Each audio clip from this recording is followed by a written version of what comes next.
কালকের এক্সামের জন্য আশা করছি তোমরা রেডি। আমি খুব তাড়াতাড়ি একটা ওয়াটার কালারের ভিডিও দেবো বলেছিলাম, বাট সেটা দিতে পারিনি। বাট এখন চেষ্টা করছি আমি সেই ভিডিওটা তোমাদেরকে দিতে। কালকে এক্সাম, তার আগে তোমরা এই ওয়াটার কালারের ভিডিওটা দেখে নাও, তাহলে আশা করছি তোমাদের টুকটাক যা ডাউটস আছে কিছুটা ক্লিয়ার হতে পারে। কালকে এক্সাম আর তোমরা আজকে আমার এই ভিডিওটা দেখছো সকাল 10টা এখন, যারা একদম শুরুতেই দেখতে শুরু করেছো। তো তোমরা যে ভিডিওটা দেখছো দুটো কারণ হতে পারে। এক, তোমরা খুব সিরিয়াস ছবি আঁকাটা নিয়ে বা আর্ট কলেজে চান্স পাওয়াটা নিয়ে খুব সিরিয়াস, যেটা আমরা স্টুডেন্ট যারা থাকি সবাই চায় আর্ট কলেজে ভর্তি হতে। তোমরা খুব সিরিয়াস, তোমরা চাইছো যে আমার থেকে কোনো একটা একটু ইনফরমেশন বেশি পেয়ে যেতে, বা একটু টপিকগুলো কি আসতে পারে সেগুলো সম্পর্কে একটু আইডিয়া পেয়ে যেতে, তো সেটা চাইছো। অথবা দুই, এটাও হতে পারে যে তোমরা কাজ করোই নি। তো দুটোর মধ্যে যে কোনো একটা হতেই পারো তুমি। যদি তুমি কাজ না করে থাকো এতদিন, যদি তুমি কাজ করে থাকো তবুও শিখতে চাইছো একটু, দুজনকেই বলছি কোনো রকম কোনো স্কিপ না করে একটু ভালো করে কাজ করো। ও সরি, একটা জিনিস আমি তোমাদের সাথে কথা বলতে বলতে একটা জিনিস ভুলে গেছি। তো এই চশমাটা আমরা আজকে পরবো না, আজকে আমরা একটু অন্য চশমা পরবো। তার কারণ আমি যেন শুধু তোমাদেরকেই দেখতে পাই, তোমরা যেন আমি কোন দিকে তাকিয়ে আছি সেটা না বুঝতে পারো। তার কারণ চারিদিকে যা চলছে, যদি তুমি তোমার লক্ষ্য ছাড়া আর অন্যদিকে তাকানোর চেষ্টাও করো, তুমি বুঝতেও পারবে না কখন তুমি কোন দিকে চলে গেছো। আমাদের আশেপাশে কোনো জিনিস, কোনো মানুষ, কেউই চায় না তুমি ভালোভাবে প্রতিষ্ঠিত হও, তুমি ভালোভাবে একটা জায়গায় পৌঁছো। তো কোনো দিকে তাকিও না। আমি চাই না আমি এদিক সেদিকে কি হচ্ছে তাকাতে, আমি চাই না এদিকে পিঙ্ক লাইটটা দেখতে, আমি চাই না এদিকে আমার রিং লাইটটা দেখতে। আমি শুধু চাই তোমাদের দিকে দেখতে, যারা আমাকে এই ভিডিওতে দেখছো, যারা আমাকে দেখার চেষ্টা করছো, যারা আমাকে বোঝার চেষ্টা করছো। আমি শুধু তোমাদের দিকে তাকিয়ে থাকতে চাই, তোমাদের দিকে দেখতে চাই, তোমাদের কথা ভাবতে চাই, আর তোমাদেরকে এইভাবেই ছবি আঁকা দিয়ে যেতে চাই। তো চলো ভিডিওটা শুরু করি, তারপর আসছি এবার। সবার প্রথমে ওয়াটার কালার করার আগে তুমি ব্যাকগ্রাউন্ড যদি করতে চাও, অনেকভাবে ওয়াটার কালার করা যায়। খুব সহজভাবে যদি করতে চাও তাহলে তুমি ব্যাকগ্রাউন্ডটা প্রথমে ভিজিয়ে নেবে, যেভাবে আমি শুরুতে ভিজিয়ে নিয়েছিলাম। তারপর তুমি একটু কালার চাপাবে। এবার তোমাকে পেজের ব্যাপারটাও বুঝতে হবে যে আমি কোন পেজ ইউজ করছি, পেজটার ক্ষমতাটা কেমন, সে কতটা লেয়ার নিতে পারবে, জল কতটা নিতে পারবে। তো সব কিছু তোমাকে একটু মাথায় রাখতে হবে। আশা করছি এগুলো তোমরা জানো। যদি না জানো আমি পরে আবার কোনো না কোনো সময় আমি তোমাদেরকে বলে দেবো। 2-1 দিনের মধ্যে আমি চেষ্টা করছি মুখের কালার আনতে। আর আমি যেরকম বলেছিলাম যে 1 সপ্তাহের মধ্যেই দেবো, বাট সেটা আরেকটু আগে দিলে হয়তো ভালো হতো, বাট আমার খুব চাপের কারণে আমি একদমই দিতে পারিনি। তো আজকেই তোমাদেরকে সাথে শেয়ার করছি, তোমাদেরকে এই ভিডিওটা দিচ্ছি। যেটা বলছিলাম সেটা হচ্ছে, ব্যাকগ্রাউন্ডটা প্রথমে যদি কালার করে নাও তাহলে খুব ইজিলি তুমি মেন সাবজেক্টে পরে গিয়ে কালার করতে পারবে। এবার তুমি যখন ব্যাকগ্রাউন্ড কালার করবে তোমাকে তখন মাথায় রাখতে হবে যে সেই টাইমেই যদি তুমি একটু কালার ভেরিয়েশন রেখে দিতে পারো তাহলে কাজটা অনেকটা বেটার হবে। তো কালার ভেরিয়েশন রাখাটা দরকার। আমার এখানে যে মেন সাবজেক্ট আছে আমি সেইখানে বেশি লাইট রাখবো আর ব্যাকগ্রাউন্ডটা প্রায় ডার্কের মধ্যেই ঢোকাবো। তার জন্য আমি এরকম একটা কালার ইউজ করছি। আমি তোমাদেরকে প্যালেটও দেখাবো, তোমাদেরকে প্যালেটটা একটু না দেখালে তোমরা বুঝতে পারবে না কীভাবে আমি প্যালেটে কালার রাখি, কীভাবে আমি কালার মিক্স করি। তো এইগুলো তোমাদেরকে আমি একটু দেখাবো। তার আগে একটু ব্যাকগ্রাউন্ডটা চাপানোটাই দেখো। ব্যাকগ্রাউন্ড এখানে ব্লু আছে, ইয়েলো আকার, ইয়েলোর পোর্শন কিছুটা রেখেছি, শ্যাডোর পোর্শনের জন্য ডার্ক পোর্শন আছে। তো আমরা একটা জিনিস যখন ভাবতে হবে আমাদেরকে, আমরা যখন ওয়াটার কালার করি আমাদেরকে না মানে ওয়াটার কালার মিক্সিংটা খুব ভালো করে বুঝতে হবে যে কোন কালারটা মিক্স করলে কোন কালারটা হয়। না হলে কিন্তু তুমি কালার ভেরিয়েশন আনতে পারবে না, তোমার এক রকমের মনোটোনাস একটা ফিল চলে আসবে কাজের মধ্যে। এই জিনিসটা একটু মাথায় রেখো। আর এখানে দেখো আমি ব্যাকগ্রাউন্ডের সাথে সামনের যে পোর্শনটা আছে সেই পোর্শনেও কিন্তু ভিজিয়ে নিয়ে তারপর যে রোদের যে ব্যাপারটা একটু ধরার চেষ্টা করেছি। এইগুলো কাজ করতে করতে তুমি বুঝে যাবে যে কালারের ডেন্সিটি কতটা রাখতে হবে, পেপারটা কতটা ভিজে আছে সেই অনুযায়ী কালারের ডেন্সিটি কতটা রাখতে পারো তুমি। তারপর কিভাবে তুমি তার ওপরে কিভাবে কালার চাপাতে পারো। যেমন এখানে আমি হালকা একটু ব্লুয়ের টোন দিচ্ছি, ব্লুয়ের সাথে অল্প একটু ব্রাউন মিক্স করেছি, ব্লুয়ের পার্সেন্টেজ অনেকটা বেশি, তো সেইভাবে আমি একটা টোন দিচ্ছি। এইভাবে আমরা খুব ইজিলি একটা কাজ কমপ্লিট করতে পারবো। এই কাজটা এটা ধরো 4 মিনিট বা 5 মিনিট লাগলো আমার পুরো ব্যাকগ্রাউন্ডের পোর্শনটা করতে, এরকমই মানে ধরো 10 মিনিট লাগবে তোমাদের এক্সাম হলে। তো দেন তারপরে আর কোনো রকম কোনো ব্যাপার নেই। তারপরে তুমি এবার মেন সাবজেক্ট ফিগারে চলে আসবে, দেন ফিগারের কালার চাপাবে। ফিগার স্কিন টোনের ক্ষেত্রে আমি বলেইছি ইয়েলো কার স্কারলেট, এই দুটো কালার দিয়ে প্রথমে ফার্স্ট টোন দেবে যদি মোটামুটি একটা ফর্সা টোন হয়। আর যদি একটু ডার্ক টোন হয় তার সাথে অল্প একটু ব্লু মিক্স করবে, আল্ট্রামেরিন ব্লু মিক্স করবে, তারপর ইজিলি স্কিনে চাপাতে পারবে কালার। আচ্ছা, এবার অনেক সময় কী করা যায় যে একটু লাইট ছেড়ে রেখে কাজ করা যায়, একটু সাদা পেপার হোয়াইট ছেড়ে রেখে করা যায়। বাট আমার একটু কাজটা একটু জটিল হয়ে গেছে তোমাদের জন্য। আমি এখানে অনেক রকমের টোন অ্যাপ্লাই করেছি। যদি তুমি এখানে জামাটা দেখো, যখন আমি জামাটা করব, এখন আমি জাস্ট ফার্স্ট টোনটা চাপাচ্ছি। জামাটা যখন একটু পরে দেখবে তখন দেখবে অনেকগুলো টোন দেওয়া হয়ে গেছে। আমি ভিডিওর মিডিলে খুব সহজভাবে কিভাবে জামা করবে একটা জামার একটু কালার করেও দেখিয়েছি, তোমরা একটু ভালো করে দেখবে। সেখানে তুমি খুব সহজেও জামার কালার দেখো। অ্যাকচুয়ালি যে কোনো কাজ যদি আমরা করি, আমাদের একটা বেসিক স্ট্রোকটা যদি ঠিক থাকে না, তাহলে খুব ইজিলি যে কোনো ড্রয়িং হয়ে যাবে, যে কোনো পেন্টিং হয়ে যাবে। স্ট্রোকটা জানতে হবে, বা স্ট্রোক যে আমি দেবো সেই স্ট্রোকটা কিভাবে দেব, আমাকে তার জন্য লাইট অবজার্ভ করতে হবে যে আমার কোথায় ডার্ক হতে পারে, কোথায় লাইট হতে পারে, সেই অবজারভেশনটা আমার লাগবে, তবেই তো আমি তার শ্যাডোটা দিতে পারবো। ওইটুকু শ্যাডো, দুটো টোন বা 3টে টোন জোর, যারা কাছে থাকবে তাদের 3টে টোনের মধ্যেই ফিনিশ করে দিও, তাহলে তোমার টাইমটা বেঁচে থাকবে। আর যারা একটু দূরে তার থেকে, তাদের 2টো টোন। আর যারা আরও দূরে আছে, 2টো টোনটা তোমাকে বেসিকটা রাখতেই হবে, ভ্যালুটা একটু চেঞ্জ করে দিও, একদম একটু লাইট করে দিও যারা একদম দূরে আছে। বাট তোমাকে অ্যাটলিস্ট একটা টোন চাপানোর পর আরেকটা টোন চাপালে তোমার কাজটা একটু ভালো লাগবে। তো আশা করছি তোমরা বুঝতে পারছো আমি কি বলতে চাইছি। এখানে দেখো আমি একটা কালার চাপানোর পর তার সাথে কালার মিক্স করছি। এবার এখনই যেহেতু প্যান্ট, একটা জিনিস মাথায় রেখো, অনেক সময় কি করতে পারি আমরা, সাদা ছেড়ে দিতে পারি।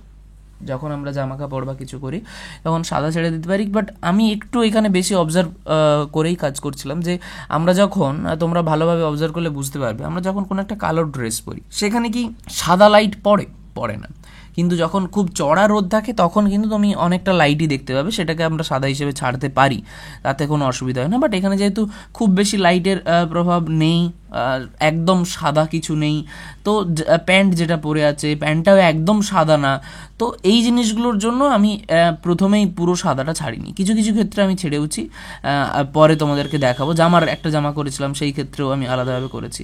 তো এখানে যে নারকেলের যে একসাথে অনেকগুলো নারকেল আছে, আমি নারকেলটাও মিডলের পোর্শনে দেখাবো, যে আমি যদি কিছু কম নারকেল হতো, যদি একটু ধরে করতে হতো, তাহলে আমি কেমন করে করতাম সেটাও আমি দেখাবো। তার আগে এখানে একটু বলে দিই যে এখানে খুব বেসিক, এখানে তুমি খুব ডিটেলসে নারকেল ধরতে পারবে না, ধরতে যেও না। খুব ডিটেলসে নারকেল ধরতে গেলে ওটার ওপর বেশি চোখ চলে যাবে। তো নারকেলটা জাস্ট কিছু আছে নারকেলের মতো কালার, দেখে বোঝা যাবে নারকেল আছে, ব্যাস এইটুকু করলেই হবে, দেন ছেড়ে দিও। তোমাকে এক্সট্রা করে নারকেল একটা করে দেখানোর কোনো দরকার নেই, এটা করতে যেও না একদম। এটা করতে গেলে কিন্তু তোমারই কাজের ক্ষেত্রে প্রবলেম হবে, তো একদমই করতে যেও না। এইভাবেই কিন্তু তোমাদেরকে আস্তে আস্তে করতে হবে। দেখো এখানে আমি জাস্ট প্রথমে একটা টোন দিয়েছিলাম, তারপরে কিন্তু আমি একটু ড্যাম্প অবস্থাতেই অল্প অল্প একটু ভ্যালুটা ধরার চেষ্টা করেছি, তারপর মোটামুটি শেষের দিকে একটু হার্ড এজ রেখেও দেবো, বাট খুব হার্ড এজ রাখবো না। খুব হার্ড এজ রাখলে হয়তো চোখে লাগবে, জিনিসটা হয়তো একটু বেশি দেখতে সুন্দর লাগবে, বাট ফিগারের যে আমি যে চাই ফিগারের দিকে চোখ চাওয়াতে, সেটা আমি পারবো না। তো সেই জিনিসটা একটু খেয়াল রেখো। আর বর্তমান দিনের যা অবস্থা তোমরা তো জানোই আশেপাশে কি ঘটছে। আমরা মনে করি যে শুধু ওয়েস্ট বেঙ্গলেই আমরা খারাপ আছি, সেরকমটা কিন্তু না। মানে প্রতিটা পলিটিক্স খুব বাজে, প্রতিটাই। মানে এরকম না যে এ ভালো ও খারাপ, এ খারাপ ও ভালো। পলিটিক্সটাই অ্যাকচুয়ালি এখন বাজে হয়ে গেছে। এখন চারিদিকে আমরা যেভাবে নিজেদেরকে দেখছি, আমি কোনো রকম কোনো পলিটিক্স পছন্দ করি না, আমি চেষ্টা করি যতটা সম্ভব এই সব কথা না বলতে, এড়িয়ে যেতে। বাট এই যে দেখো এসএসসি নিয়ে এত কিছু চলছে এখন, তোমরা তো সবাই আশা করছি দেখেছো টিচারদেরকে কিভাবে নিয়ে চলে যাচ্ছে। তো শুধু কি ওটা বাইরের জন্য হচ্ছে, বা শুধু কি ওয়েস্ট বেঙ্গলে আমাদের প্রবলেম হচ্ছে? প্রবলেমটা অ্যাকচুয়ালি আমাদের। এগুলো নিয়ে কথা বলা হয়তো আমার ক্ষেত্রে ঠিক না, আমি এগুলো নিয়ে খুব একটা কথা বলিও না। কোনো কিছু, আমি কোনো টপিক নিয়েই, আমি ছবি আঁকা ছাড়া অন্য কোনো টপিক নিয়ে কথাই বলি না, সেটা আমার ইনস্টাগ্রাম হোক বা সেটা ইউটিউব। কারণ আমি একটা সুস্থ স্বাভাবিক জীবনযাপন করতে চাই, আমি কিছু একটা বলবো। আমাদের আমাদের ইন্ডিয়াতে তুমি মুখ খুলে কিছু বলতে পারবে না, তুমি কিছু একটা বলবে, তোমার ফ্যামিলি আছে, তোমার সব কিছু আছে, তোমার কেরিয়ার আছে, তো সেইগুলো তুমি চাইবে না খারাপ করতে, তো তুমি একে নিয়ে বলবে, ও তোমাকে হয়তো সাপোর্ট করবে, বাট যাকে নিয়ে বলবে সে তোমাকে লাথি মেরে চলে যাবে, বাট সেই টাইমে তুমি কাউকেই পাবে না। তো বাট আমি ওই সব কিছুই বলছি না, আমি কোনো পলিটিক্সই পছন্দ করি না, বাট যেই ঘটনাগুলো ঘটছে সেগুলো হয়তো ঘটার নয় বা ঘটাটা উচিত নয়। এক্সাম, এক্সামের এত এক্সামের মধ্যে পলিটিক্স, তো তুমি ভাবো যারা এসএসসির জন্য প্রিপারেশন নিচ্ছে তারা এত বছর, আমারই কয়েকজন বন্ধু আছে যারা টেট দিয়েছে, ডিএলএডও করেছে, অনেক কিছু করেছে, যাতে এক্সামগুলোতে বসতে পারে, প্রাইমারিতে বসতে পারে, যাতে হাই স্কুলের এক্সামে, এসএসসির এক্সামে বসতে পারে। তো তারা এরপর করবেটা কি যদি এত প্রবলেম হয়, এত কিছু হয়, করবেটা কি? এই যে আমরা আর্ট কলেজের জন্য প্রিপারেশান নিচ্ছি, তোমরা আর্ট কলেজ থেকে যারা আর্ট কলেজে ভর্তি হচ্ছ না তারা তারপর কি করবে? একটা জিনিস সবসময় মাথায় রেখো, যদি মানে তোমার মধ্যে যদি স্কিল থাকে, তুমি যদি নিজেকে গুছিয়ে নেওয়ার ক্ষমতা রাখো, তাহলে কোনো কলেজ, কোনো কিছুই তোমাকে বাধা দিতে পারবে না। তোমার শেখাটা যদি ঠিকঠাক থাকে, তুমি যদি ঠিক গাইডেন্স পেয়ে থাকো, ঠিকভাবে শিখে থাকো, তাহলে কোনো কলেজ বা কোনো কিছুর কোনো ডিগ্রি তোমাকে তোমার ছবি আঁকা থেকে বিরত রাখতে পারবে না। সব কিছুকেই সহজ করে বলার মতো জাস্ট এইটা একটু বললাম তোমাদেরকে, যে এখন বর্তমানে আমি কি দেখছি, খারাপ লাগে এইগুলো। যাই হোক, তো আমরা ছবি আঁকাতে আসি। আমি এখানে দেখো প্যালেটটা সামনেই রেখেছি, আমি তোমাদেরকে একটু দেখানোর জন্যই রেখেছি, আর তোমরা একটু বুঝতে পারো যে আমি কী কালার ইউজ করছি। আমি তো তোমাদেরকে বলি, বাট কালারের ডেনসিটি কতটা থাকছে, বা কোন কালারটা কম থাকছে, কোন কালারটা বেশি থাকছে, তাহলে কি কালার তৈরি হচ্ছে, তো সেগুলো একটু বোঝানোর জন্য আমি প্যালেটটা একদম সামনে রেখেছিলাম।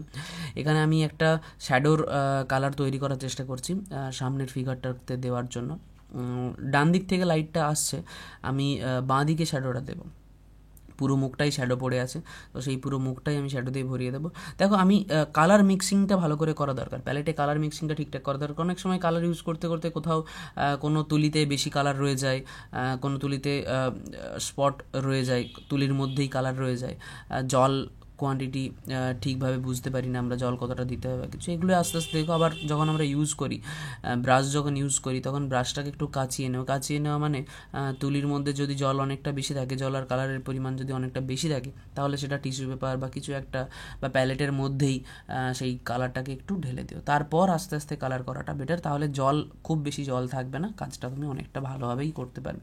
তো এখানে আমি সেটাই করেছি, প্রথমে বেশি নিয়েছিলাম, তারপর আবার সেটা কমিয়ে তারপর এখানে অ্যাপ্লাই করছি। এখানে দেখো আমি পুরোটাতেই পুরো কালারটা চাপিয়ে দেবো, তারপর আস্তে আস্তে আস্তে আস্তে ফিনিশিংয়ের দিকে যাব। টুকটাক তার মধ্যেই ডার্কের মধ্যেও কিছু ভ্যালু থাকবে, সেগুলো কালার শুকিয়ে যাওয়ার পর, এখন মনে হচ্ছে অনেকটা ডার্ক, বাট যখন এটা শুকিয়ে যাবে তখন লাইটই লাগবে। আর তারপর হাতের এখানে আমি জাস্ট কপালের ওই পোর্শনটা একটু ব্রাশ দিয়েই তুলে নিয়েছি। হাতের এই পোর্শনে শ্যাডো আছে, একদম ডান দিকে শ্যাডো আছে, তারপর একদম বাঁ দিকে, একদম ডান দিকে জামার যে টি শার্টটা আছে, টি শার্টটার জন্য একটু শ্যাডোটা আছে, তারপর একদম বাঁ দিকে শ্যাডো পড়ে আছে। এগুলো একটু দেখবে, তোমরা যত অবজার্ভ করবে, এগুলো না দেখে তোমরা, ধরো আমি এটা না দেখে করছি, আমি না দেখে কী করে করতে পারবো সেটা আমাকে বুঝতে হবে। আমি কোনো একটা কবিতা হঠাৎ করে মুখস্থ বলতে পারবো না, তাহলে কবিতাটা মুখস্থ বলার জন্য আমাকে প্রথমে কবিতাটাকে মুখস্থ করতে হবে। সেরকমই প্রতিটা জিনিস আমরা যে মনে করি যে আমরা মন থেকে করছি, মন থেকে কিছু হয় না। যদি তুমি একটু ভালো ভাষায় বলো সেটাকে মন থেকে করা বলে, আর যদি তুমি একটু সহজ ভাষায় বলার চেষ্টা করো তাহলে সেটাকে মুখস্থ করে করা বলে। তো তোমাকে মুখস্থ করতে হবে, তোমাকে ফিগার মুখস্থ করতে হবে, ফিগারের অ্যাঙ্গেল, হাতের মাসেল, পায়ের মাসেল কীভাবে বেঁকে আছে, তার কি অ্যাঙ্গেলে রাখলে ছবিটা বেশি ভালো হতো, ফিগারটা বেশি সুন্দর হতো, তার যে জেস্চার, সব কিছুই তোমাকে একটু ভাবতে হবে, তোমাকে সেইগুলো নিয়ে কাজ করতে হবে। সেই হিসাবে তোমার কাজ করাটা একটু বেশি দরকার, কাজ একটু বেশি করে করতে হবে, তাহলেই তোমার বাকি সব কিছু মনে থেকে যাবে। তো এইভাবে একটু করো। এই যে জামার ক্ষেত্রে আমি একটা কালার চাপিয়ে রেখেছি, যখন আর একবার কালার চাপাবো এখন আমি প্যান্টে কালার চাপাচ্ছি, যে দেখো আমি স্ট্রোক দিয়েই কাজটা করার চেষ্টা করছি, বোঝার চেষ্টা করছি যে ভ্যালুটা অ্যাকচুয়ালি যদি ডান দিক থেকে কোনো একটা লাইট আসে তাহলে সেটা কেমনভাবে পড়তে পারে সেইটা বোঝার চেষ্টা করছি। বাঁ দিকে বেশি লাইট পড়বে। এই যে ছোটো ছোটো স্ট্রোকগুলো, এই স্ট্রোকগুলোই তোমার কাজটাকে আলাদা করবে, তোমার কাজটাকে ওয়াটার কালারের জন্য সুইটেবল করবে। ঘষে ঘষে ঘষে ঘষে আমি কালকেই ক্লাস নিচ্ছিলাম, সেখানে আমি কয়েকজনকে এক্সট্রা ক্লাস দিয়েছিলাম, যারা বিএফের প্রিপারেশান নিচ্ছে তাদেরকে এক্সট্রা একটা ক্লাস দিয়েছিলাম ওয়াটার কালার বোঝানোর জন্য। তো সেখানে আমি দেখালাম ভালো করে, তারপর দেখছি যখন তারা করছে অনেকেই ভালো কাজ করছে, তাদের মধ্যে এক দুজন কী করছে যে প্রথমে বাইরের দিকটা ভরাট করে নিচ্ছে, তারপর ফার্স্ট টোনটা কালার করছে। আমি যেরকম বলি যে ফার্স্ট টোনটা কালার করে নিতে, লাইটটা ধরে ফার্স্ট টোনটা করে নিতে, তারপর সেকেন্ড টোনটা অ্যাপ্লাই করতে। তো ফার্স্ট টোনের ফিল আপ করে ব্রাশিংটাই ঠিক নেই। তো সেই ব্রাশিং করতে কেন পারছে না? কারণ সে সেইভাবে কাজ করেই নি। তার জন্য কাজ করতে হবে, আমাদেরকে ব্রাশিং স্ট্রোক শিখতে হবে ভালো করে, যে আমি কীভাবে স্ট্রোক দেবো, কতটা স্ট্রোক দেওয়া উচিত, কীভাবে দেওয়া উচিত, অ্যাঙ্গেল কীভাবে রাখা উচিত, কতটুকু বাঁকিয়ে দেওয়া উচিত, কতটুকু কমিয়ে দেওয়া উচিত। এই সব কিছুই আমাদেরকে বুঝতে হয়। যখন আমরা কোনো একটা কাজ করি তখন আমাদেরকে সব কিছু খেয়াল রাখতে হয়, তবেই আমরা সেইভাবে ভালোভাবে কোনো একটা কাজকে কমপ্লিট করতে পারবো। এখানে দেখো একটা বেসিক স্ট্রোক দিচ্ছি, বেসিক একটা কালার চাপাচ্ছি, এখানে পুরোটাই একটা কালার চাপিয়ে দেবো। জামাটা যেহেতু বলছিলাম প্রথমেই যে একটা কালো জামা যদি হয় সেক্ষেত্রে তো ওইভাবে সাদা লাইট পড়বে না, তো এইটা যেহেতু ডার্ক জামাই ছিল তো খুব একটা বেশি লাইট ছিল না, আমি এটা পুরোটাই চাপাচ্ছি। তারপরে আমি একটু হালকা করে যেখানে যেখানে আমার মনে হবে সেখান থেকে আমি ব্রাশে করে তুলে নেব কালারটাকে। তাহলে তুলে নিলে কী হবে, আমার খুব ইজিলি লাইট আর ডার্কের ব্যাপারটাও বোঝানো যাবে, আর তার সাথে আমার সফটনেসটাও থাকবে, খুব হার্ড থাকবে না ফার্স্ট টোনের দিকে। এগুলো তোমরা কিন্তু এক্সাম হলে বসে এতটা টাইম পাবে না, যেটা তোমাদেরকে প্রথমেই বললাম যে এই যে আমি আস্তে আস্তে স্ট্রোক দেখাচ্ছি এটা তোমাদেরকে একটু ফাস্ট করতে হবে, এই যে আমি আস্তে আস্তে তোমাদেরকে বোঝানোর জন্য আস্তে আস্তে দেখাচ্ছি সেটা তোমাদেরকে একটু ফাস্ট করতে হবে। তারপর এই যে আমি একটা কালার চাপিয়ে তারপর তুলে নিচ্ছি সেটা তুমি করতে পারবে না, সবসময় করতে পারবে না, এই কারণ এটাকে কিছুটা শুকোতে টাইম দিতে হবে। এটা সেই কাজ অ্যাপ্লাই করার পরেই তুমি এভাবে তুলতে পারবে না, তোমাকে একটু শুকোনোর টাইম দিতে হবে, ভিজে থাকবে বাট একটু শুকোনোর টাইম দিতে হবে। তার জন্য এইটার জন্য একটু প্র্যাকটিস লাগবে, এটা তোমাকে আগে একটু বাড়িতে প্র্যাকটিস করতে হবে, কীভাবে করবে সেটা তোমাকে বুঝতে হবে। দেখো একটা লাইট খুব ইজিলি বেরিয়ে গেল। তো এইভাবেই আমরা বিভিন্ন রকমের কাজ করে থাকি, বিভিন্ন রকমের কাজ করতে পারি, যেটা আমাদের কোনো প্রবলেমই ফিল করে না। এখানে ভিজে আছে, তার অপোজিটে আমি হালকা করে একটু light colour, red colour, warm রেডটা একটু দিয়ে দিলাম। তো যখন আমরা কোনো কাজ করি তখন আমাদেরকে ভাবতে হয় যে আমি যে কাজটা করছি আমি তাতে কতটা এফোর্ট দিতে পারি, আমি তাতে কি কি অ্যাড করতে পারি, লাইট ডার্ক ছাড়া আর কি কি অ্যাড করতে পারি, তার অ্যাঙ্গেলটা ঠিক রাখতে পারি কিনা, তাতে ব্রাশ স্ট্রোকটা ঠিকঠাকভাবে রাখতে পারি কিনা, এগুলোও আমাকে বুঝতে হবে যখন কোনো একটা কাজ আমি করব বা তোমরা যখন কাজ করবে। দেখো কালকে এক্সাম, আমার ভিডিওটা ছাড়তে হয়তো 1টা বা 2টো বাজতে পারে, কারণ আমার এখন আমি ভয়েস রেকর্ড করছি, তো ভয়েস রেকর্ডটা অনেকটা লং প্রসেস চলে, একটানা ভয়েস রেকর্ড চলে, তার মাঝে আমার আবার সেটাকে চেক করতে হয়, তো ফ্যান চালানো যায় না, আওয়াজ শুরু হয়ে যাবে, তো অনেক কষ্ট হয় ভয়েস রেকর্ড করতে, অনেক 40 minute 45 minute 50 minute voice record একবার দুবার থামতে হয়, ফ্যান চালাতে হয়, তারপরে আবার ভয়েস রেকর্ড করতে, তো এরকমভাবেই চলে। তো সেই জন্য একটু লেট হলো। তারপর আমার অনেক ক্লাসেস থাকে, অফলাইন অনলাইন প্রাইভেট, তো অনেক ক্লাসেস থাকে, তো সেই ক্লাসেসের জন্য আমার তোমাদেরকে ভিডিওটা দিতে একটু লেট হয়েছে। কালকে যাদের এক্সাম আছে তাদের জন্য একটু সরি, তোমরা প্র্যাকটিসের একটু কম সময় পাচ্ছ বা তোমরা দেখার একটু কম সময় পাচ্ছ, বাট যাদের পরশু দিন এক্সাম আছে, 5-6 তারিখে যাদের এক্সাম আছে তাদের জন্য বেশ ভালোই, কোনো অসুবিধে নেই। আমি আবার যেরকম বললাম যে বলেছি হয়তো যে আমি মুখের একটা কাজ আনবো, শুধু মুখ থাকবে, বিভিন্ন রকম অ্যাঙ্গেলে শুধু মুখ থাকবে। এখানে যেমন দেখো আমি লাইটের পরে যে ডার্কটা চাপাচ্ছি, কেন চাপাচ্ছি, কীভাবে চাপাচ্ছি, কতটুকু ডার্ক অ্যাপ্লাই করতে পারো, কীভাবে করতে পারো, সেটাও আজকেও একটু আমি দেখিয়ে দেবো, যাতে তোমরা কালকে যারা এক্সাম দিচ্ছ তাদের জন্য আজকেও একটু দেখিয়ে দেবো। আমি জামার পোর্শনটাও দেখিয়ে দেবো আর মুখের পোর্শনটা, মুখ যখন এখানে দেখাবো বললাম তাহলে মুখের পোর্শনটা একটু দেখিয়ে দিই, আর আমি ডাবও দেখাবো। ডাবটা যখন ফিনিশিংয়ে দিয়ে যাবে তখন আমি ডাবের পোর্শনটাও একটু তোমাদেরকে দেখাবো, ডাবটা অ্যাকচুয়ালি কী করলে আরও বেটার হতে পারতো, ডাবটা কীভাবে তুমি অ্যাপ্লাই করতে পারবে সেগুলো আমি তোমাদেরকে একটু দেখিয়ে দেবো। তো এইভাবে একটু কাজ করো, যেভাবে দেখাবো সেভাবে একটু কাজ করবে, ভালো হবে। আশা করছি তোমরা অনেক অনেক অনেক ভালো করে এক্সাম দেবে। চলো মুখের পোর্শনটা একটু দেখে নিই। মুখ কী করে আঁকতে হয় সেটা তো সবাই জানো, বলো না আঁকতে জানি না। এক্সাম কালকে, আশা করছি সবাই জানো। যদি না জানো, যারা নতুন আমাকে দেখছো তারা আমাকে কমেন্ট করো, আমি বলে দেবো। এখানে আমি একদম চোখটো কিছু করিনি, জাস্ট পেন্সিল ঘষে দিয়েছি একটু, যাতে আমি মোটামুটি একটু বুঝে যেতে পারি যে ভ্যালুটা কোথায় আছে, কীভাবে আছে। একদমই ভালো করে ড্রয়িং করিনি, এভাবে করা যায় না, একটু ব্লক করলে ভালো হয়। জাস্ট একদম কোনো রকম কোনো ফাস্ট ফরওয়ার্ড করছি না এখানে, স্টেপ বাই স্টেপ তুমি শুধু দেখো। দুটো টোন দেবো জাস্ট মুখে, শুধুমাত্র দুটো টোন দেব। হ্যাঁ, দুটো টোনেই একটা মুখ কমপ্লিট করা যেতে পারে। এবার দেখো প্রথমে আমি কি করছি। আমি প্রথমে এখানে কিন্তু কালারটা মিক্স করছি। আমি এখানে যেরকম বললাম যে কোনো রকম কোনো ফাস্ট ফরওয়ার্ড করবো না, তো সেই জন্য কোনো কাটও রাখিনি। জাস্ট দেখবে কত মিনিটের মধ্যেই একটা মুখ মোটামুটি চলে আসে। যেরকম আমি বলেছিলাম স্কারলেট আর ইয়েলো আকার মোটামুটি একটা টোন এরকম একটা রেডি করব, সেরকম স্কারলেট আর ইয়েলো আকারের একটা টোন রেডি করে আমি মোটামুটি পুরো এরিয়াটাতেই সেই টোনটা দিয়ে দিয়েছি। কোনো রকম আমি হোয়াইট রাখতে পারি, বাট আমি চেষ্টা করলাম যে থাক, হোয়াইটটা রাখার দরকার নেই, পুরোটাই ঢেকেই দিই। তারপর দেখি তোমাদেরকে সহজভাবে আরও কতটা সহজভাবে বোঝানো যায়। এখানে অ্যাকচুয়ালি যদি তুমি আইব্রোর ওপরে একটু লাইট রাখো, নাকের ওপরের পোর্শনে যদি একটু লাইট রাখো, তাহলে সেটা আরও বেশি সুন্দর হয়। যেটা একদম সামনের দিকে আছে, সামনের দিকের কোনো পোর্ট্রেট বা কোনো যদি তুমি ফিগার করো সেক্ষেত্রে করে দিও, একটু সামনের দিকের ফিগারগুলোতে একটু কিন্তু অ্যাড করে দিও লাইট। যখনই একটু তারপরের ফিগারটা যার সাথে কমিউনিকেট করছে বা সেরকম যেটা আছে সেখানে কিন্তু তুমি একটু পরের টোনটা অ্যাপ্লাই করে দিতেও, সেখানে তুমি কিন্তু লাইটটা না রাখতেও পারো। এবার আমি স্কারলেট আর ইয়েলো আকারের পার্সেন্টেজটা একটু কম করে, স্কারলেটের পার্সেন্টেজটা একটু বাড়িয়ে আর আল্ট্রামেরিনের পার্সেন্টেজটা একটু বাড়িয়ে আমি একটা ডার্ক টোন রেডি করছি। এটাকে একটু শুকোতে টাইম দিতে হবে। আমরা এটা না শুকোলে এর উপর কিন্তু অ্যাপ্লাই করতে পারবো না। যেরকম আমি বললাম যে দুটো টোনেই কাজ ফিনিশ করবো, তাহলে এই কালারটাকে আমাকে একটু শুকোতে টাইম দিতে হবে।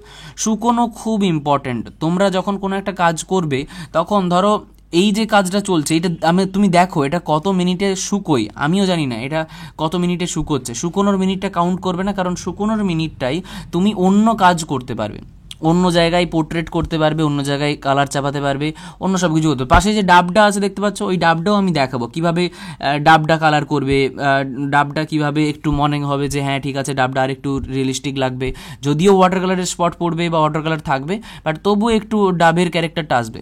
এবার দেখো আমি এখানে শুধুমাত্র শ্যাডো যেভাবে পড়বে আমি সেই শ্যাডোর পোর্শনটুকু শুধুমাত্র ফেলছি, আর কোনো রকম কোনো কাজ করবই না। শুধুমাত্র শ্যাডো কিভাবে পড়তে পারে সেই শ্যাডোটার ক্যারেক্টারটাই শুধু ধরার চেষ্টা করছি। এবার শ্যাডো যখন ফেলবো তোমাদেরকে মাথায় রাখতে হবে যে কোন দিক থেকে শ্যাডো ফেলছি। বিভিন্ন অ্যাঙ্গেল থেকে বিভিন্ন রকমের শ্যাডো পড়ে, আমি সেটা পাশে দেখিয়ে দিচ্ছি তোমাদেরকে। বিভিন্ন অ্যাঙ্গেল থেকে বিভিন্ন রকমের শ্যাডো হয়। দেখো ওপরে শ্যাডো থাকলে কেমন হয়, নিচে শ্যাডো থাকলে কেমন হয়। এটা একটু ওপর বা একটু সাইড থেকে আছে শ্যাডোটা, সেই জন্য শ্যাডোটা এইরকমভাবে আছে। একটা দিকের চোখের যে হুডের পোর্শনটাই একটু লাইট রিফ্লেক্ট করবে, লাইটের পার্সেন্টেজ থাকবে, দেখা যাবে লাইট। তো এগুলো তোমাদেরকে একটু বুঝতে হবে তোমরা যখনই কোনো কাজ করো না কেন, তাহলে খুব ইজিলি দেখো এই যে এটা করলাম, ব্যাস। এবার আমি চুলের কাজ করব আর আইব্রো আর চোখের কাছে একটু জাস্ট ডার্ক ধরে নেবো, তাহলেই আমার কাজটা দেখো মনে হচ্ছে ঠিক আছে ফিনিশ, লাইট পড়েছে বোঝা যাচ্ছে। এবার এর পরেও অনেক কাজ করা যায়, এই স্ট্রোকগুলোকে ভেঙে দেওয়া যায়, এই স্ট্রোকগুলো ভেঙে তারপর আরও একটা টোন দেওয়া যায়, রিফ্লেক্টেড লাইট একদিক থেকে বাঁ দিক থেকে বের করে দেওয়া যায়। তো তুমি যত কাজ করবে তুমি তত তোমার টাইম লাগবে, তত তুমি যদি ফাস্ট কাজ করতে চাও ব্যাস এইটুকুতেই এনাফ। মানে তুমি যদি এইভাবে একটু ফাস্ট চাপিয়ে দাও কাজকে, ব্যাস। কঠিন কি, একদমই কঠিন না, ছবি আঁকা একদমই কঠিন না। এই যে 2 মিনিট আমি তোমার সাথে কথা বলছি, 2 মিনিটের মধ্যেই এই কাজটা ফিনিশ। এবার আমি তাড়াতাড়ি একটা ভিজে থাকা অবস্থাতেই, মোটামুটি এখন চোখের পোর্শনটা বা নাকের পোর্শনটা ভিজেই আছে, তো ভিজে থাকা অবস্থাতেই আমি জাস্ট একটু চেষ্টা করছি একটু ডার্ক কালার ইউজ করতে, ডার্ক কালারগুলো মিক্স করে আল্ট্রামেরিন আর স্কারলেট, আল্ট্রামেরিনের পার্সেন্টেজটা একটু বাড়িয়ে, স্কারলেটের পার্সেন্টেজটা একটু কমিয়ে, আর অল্প একটু ব্রাউন দিয়ে তারপর আমি একটু ডার্কের কালার তৈরি করেছি। দেন আমি সেটাকে এবার আইব্রো আর চোখের পোর্শনে অ্যাপ্লাই করব। এবার খুব বেশি কালার হয়ে যাওয়া চলবে না, খুব বেশি কালার হলে প্রবলেম হবে, সেটাও আমাকে একটু দেখতে হবে। দেখো এই যে আমি এবার চাপাচ্ছি, তুমি আমাকে বলবে কাজটা কমপ্লিট হওয়ার পর যে আর কি করার দরকার পড়বে এই কাজটাতে। কিছু দরকারই পড়বে না। এই যে একটা স্ট্রোক দিলাম, এই যে একটা শ্যাডোর জন্য একটা স্ট্রোক দিলাম, তারপর ডান দিকে আমি লাইট রেখে দেব।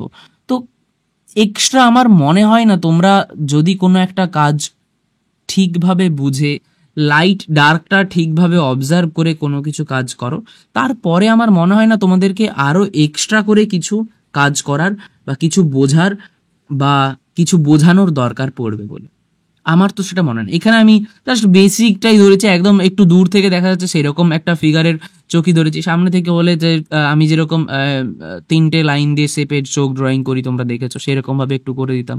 এখানে সেরকমটা দরকার নেই, আমি জাস্ট বেসিক স্ট্রোকটাই একটু অ্যাপ্লাই করে ছেড়ে দেওয়ার চেষ্টা করছি। দেখো আমার কাজটা তো ফিনিশ, আমি এর থেকে আর এক্সট্রা কি কাজ করতে পারি, কি কাজ করার দরকার পড়বে? কোনো এর থেকে এক্সট্রা কোনো কাজ করার দরকারই পড়বে না। ব্যাস তুমি দেখো না, দেখো তোমাদের সাথে গল্প করতে করতেই তো কাজটা ফিনিশ হয়ে গেল। তো এই জিনিসটা বুঝতে হবে যে তোমরা যখন কোনো কাজ করছো তোমাদের কাজটা কেন সেইভাবে হচ্ছে না। তোমরা লাইট বুঝতে পারছো না, ডার্ক বুঝতে পারছো না, কোথায় কালারটা স্প্রেড করে যেতে পারবে সেটা বুঝতে পারছো না। তোমরা কাজটা হয়তো শুকোয়নি, সেই জায়গাটা হয়তো শুকোয়নি, সেই টাইমেই কালার অ্যাপ্লাই করছো, তার জন্য কাজ খারাপ হয়ে যাচ্ছে। এবার তুমি এই পোর্শনটাই দেখো যে আমি শ্যাডোটা কিভাবে দিচ্ছি। এই শ্যাডোটাও ওপর থেকে আছে, চোখটা যেহেতু নিচের দিকে ডাউন করে আছে তাই একটা ভি অ্যাঙ্গেলের শ্যাডো পড়েছে। তারপর জাইগোমেটিক বোনের এরিয়ায় শ্যাডো পড়বে, পুরো গলার পোর্শনটাই শ্যাডো পড়বে, জামার পোর্শনটাই কালার হবে। জামার পোর্শনে যখন হবে কালার, তখন আমি আবার তোমাদেরকে জামার পোর্শন হয়ে যাওয়ার পর আমি একটা সাদা জামার পোর্শনে আমি একটু কালার চাপিয়েছি। তোমাদের যেহেতু কালকেই এক্সাম, তো সেই জন্য আমি ওভারঅল এতেও কিছু রেখেছি, এতেও কিছু দিয়ে দেওয়ার চেষ্টা করছি। তো বাট আমি চেষ্টা করব 2-1 দিনের মধ্যেই, যেহেতু গভর্নমেন্টটা শেষ হয়ে যাচ্ছে, আমি একদিনের মধ্যেই হয়তো পারবো না, বাট আমি চেষ্টা করব 2-1 দিনের মধ্যেই ওয়াটার কালারের যে বেসিক পার্টগুলো, মুখের ড্রয়িংগুলো। কারণ এরকম না যে রবীন্দ্রভারতীতে ওয়াটার কালার দিতে পারে না বা ইন্ডিয়ান আর্ট কলেজে ওয়াটার কালার দিতে পারে না। ইন্ডিয়ান আর্ট কলেজে অনেকবার ওয়াটার কালার দিয়েছে, আগের বছরও মেবি ওয়াটার কালার দিয়েছে, আমার ঠিক মনে নেই। ওয়াটার কালার দিতেই পারে, ইন্ডিয়ান আর্ট কলেজে দিতেই পারে, বাট রবীন্দ্রভারতীতে হয়তো নাও দিতে পারে, না দেওয়ার চান্সটাই বেশি, 80% চান্স হয়তো না দেওয়ার, বাট বলা যায় না, দিতেই পারে। তো তোমরা রেডি থাকো, যদি ওখানে কালার নিয়ে যেতে না বলে অ্যাডমিটে, তাহলে নিয়ে যাওয়ার দরকার নেই। যদি বলে যে সব আর্ট মেটেরিয়ালসের টুলস নিয়ে যেতে হবে, তাহলে অবশ্যই নিয়ে যাও। আরেকটা জিনিস তোমাদেরকে ভালো ভালো কথা মনে পড়লো নিয়ে যাওয়ার কথা বলতে, তোমাদেরকে কিন্তু সব রকমের ডকুমেন্টস কাছে রাখতে হবে। আধার কার্ড, তোমাদের যদি কাস্টের সার্টিফিকেট থাকে তো সেই কাস্টের সার্টিফিকেট, এই সব কিছু তোমাদেরকে কাছে রাখতে হবে। তার সাথে তো ফটো রাখতে বলেছে, 2 কপি ফটো, অ্যাডমিট কার্ডটা তো সাথে রাখবেই, তার সাথে এইচএস এর রেজাল্ট, যেগুলো যেগুলো ডকুমেন্টগুলো কাছে রাখার, সেটা জেরক্স হোক বা অরিজিনাল হোক। ব্যাগ বাড়ির কাউকে দিয়ে দিও, ব্যাগটা চেষ্টা করো না রাখতে নিজের কাছে, কারণ বাই চান্স যদি ব্যাগটা হারিয়ে যায় তখন সব ডকুমেন্টসগুলো হারিয়ে যাবে। তো ব্যাগটা বাড়ির কাউকে দিয়ে দিও, বাকি তোমরা একটু দেখে নিও। এই যে আমি এখানে জামার পোর্শনটা বললাম, জামাটা যে করলাম, এরপরে যে আমি যে স্ট্রোকটা দেখাবো সেটাতে আমি বলবো। এখানে দেখো সেম, আমি এই যে হাতটা চাপাচ্ছি স্কারলেট আর ইয়েলো আকারেই চাপাচ্ছি, এইখানে আমি একটু চেষ্টা করছি হোয়াইটের পার্সেন্টেজটা রেখে দিতে, তাহলে তোমাদের বুঝতেও সুবিধা হবে যে শুধু হোয়াইটের পার্সেন্টেজ না রেখেও তো আমি দুটো ফিগার দেখালাম, তাহলে এই ফিগারটা আমি একটু হোয়াইটের পার্সেন্টেজ রেখেই করছি। জামার ক্ষেত্রে এখানে আমি জাস্ট একটা পাতলা টোন অ্যাপ্লাই করছি, তারপর এর ডান দিকে লাইট আর বাঁ দিকে ডার্ক আছে, তো বাঁ দিকে ডার্কটা আমি দেবো। এখানেও আমি একটু হোয়াইট ছেড়েছি, ডান দিকে দেখো আমি ডার্কটা চাপিয়েছি। এবার আমি এর মেয়েটার প্যান্টের কালারটা করছি। এখানে কিন্তু আমি কোনো রকম কোনো কালো কালার ইউজ করছি না। তোমরা যদি আমার প্যালেটটা দেখো তাহলে দেখতে পাবে এখানে আমি হালকা একটু স্কারলেট আর ব্লুই মিক্স করেছি। তোমরা চাইলে একটু ব্রাউনও অ্যাড করতে পারো, আমি জানি না আমার খেয়াল নেই ব্রাউন অ্যাড করেছিলাম কিনা। তো এই যে ডার্ক করলাম এতটা, কারণ ওপরের যে পোর্শনটা, এই পোর্শনটা অনেকটা লাইট, আর সেটাকে ব্যালেন্স করতে আমি নিচটাকে একটু ডার্ক করেছি। এরপর যখন এরপরে আবার যখন লেয়ার চাপবো তখন দেখবে অটোমেটিকলি এই ডার্কটাও কমে গেছে, এতটা ডার্ক থাকবে না, কারণ যতটা ডার্ক লাগছে। তবে ডার্ক চাপানোর সময় একটা কিন্তু জিনিস খেয়াল রাখবে যে তোমরা কিন্তু ডেনসিটিটা বুঝতে হবে, মানে জলের কোনো পার্সেন্টেজই নেই, শুধু কালার চাপাচ্ছ সেরকমটা কিন্তু করো না। এখানে দেখো আমি চুলের পোর্শনও কালার চাপাচ্ছি। যখন দেখবে যে আমার যে টি শার্টের কথাটা বলছিলাম আমি, সেই টি শার্টটা আমি তোমাদেরকে দেখাবো, টি শার্টটা কীভাবে কালার করতে হয় সেটা দেখাবো। তার আগে এই যে ডাবের পোর্শনে আমি কালারটা করবো। চুলের ক্ষেত্রে আমি যেরকম অনেক সময় বলে থাকি বিভিন্ন রকমের কালার ইউজ করতে হয়, বিভিন্ন রকমের কালার আমি ইউজ করেওছি, কালো, ইয়েলো আকার, ব্রাউন, সব রকমের কালার ইউজ করি, স্কারলেট, ইয়েলো আকার, তার সাথে অল্প একটু ব্রাউন ফার্স্ট টোনের ক্ষেত্রে, তারপর একটা অল্প একটু ব্ল্যাক বা ব্রাউন ব্লু এরকম কালার ইউজ করতে পারো। আচ্ছা, এখানে যে ডাবের কালারটা আমি করছিলাম, যেটা আমি ডাব দেখাবো, যে যদি তোমরা একটু আলাদাভাবে ডাব করো তাহলে সেটা কিভাবে থাকতো, বা যদি কাছাকাছি থাকতো কোনো ডাবের কিছু, তাহলে সেটা কেমন থাকতো। এটা তো একটু দূরে আছে, কম্পোজিশনটা যখন তোমরা ফুল দেখবে তখন বুঝতে পারবে এটা একটু অনেকটাই দূরে আছে। তো সেই ক্ষেত্রে এখানে কিন্তু বেশি ডিটেলস আমার রাখা চলবে না। বেশি ডিটেলস রাখলে ছবিটা হয়তো সুন্দর লাগতো, ডাবের পোর্শনটা তো সুন্দর লাগতো, বাট আমার মেন সাবজেক্টের যে পুরো 3টে মানুষ আর সেইভাবে ভালোভাবে দেখা যেত না। এখানে আমি ব্যাকগ্রাউন্ডের কালার চাবো, এখানে শ্যাডোটার পোর্শনে আমি কালার চাবো। হালকা একটু প্রথমে জলে ভিজিয়েছি, যেরকমভাবে আমি নর্মালি করি সেভাবে হালকা একটু ভিজিয়েছি, তারপর আমি এখানে কিন্তু শ্যাডোর এরিয়াটা করছি।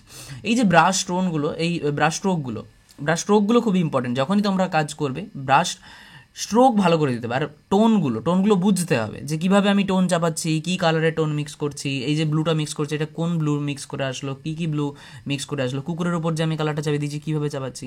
এরপর আমি একটু ডার্কও চাপাবো, এর ওপরেই আমি একটু ডার্ক কালারও ইউজ করবো। যখন আমি ডার্ক কালারটা ইউজ করবো তখন কিন্তু তার একটু ডেন্সিটিটা বেশি হবে, এইটার থেকে তার একটু ডেন্সিটিটা বেশি হবে। পুরো এরিয়াটাই না, বাট কিছুটা এরিয়ায়, মানে এই পোর্শনটা দেখো আমি এই কাছাকাছি, অ্যাকচুয়ালি একদম নিচের পোর্শনটা তো একটু বেশি ডার্ক হয়, যেখানে আমরা দাঁড়িয়ে থাকি একদম আমাদের কাছের পোর্শনটা একটু বেশি ডার্ক হয়, বা যেহেতু এখানে ভ্যানটা দাঁড়িয়ে আছে, রিক্সাটা দাঁড়িয়ে আছে, সেই নিচের পোর্শনটা একটু বেশি ডার্ক হবে। তো সেই পোর্শনগুলোই আমি জাস্ট একটু করছি। এটা যখন শুকিয়ে যাবে তখন আবার এটা আলাদা রকমের হয়ে যাবে।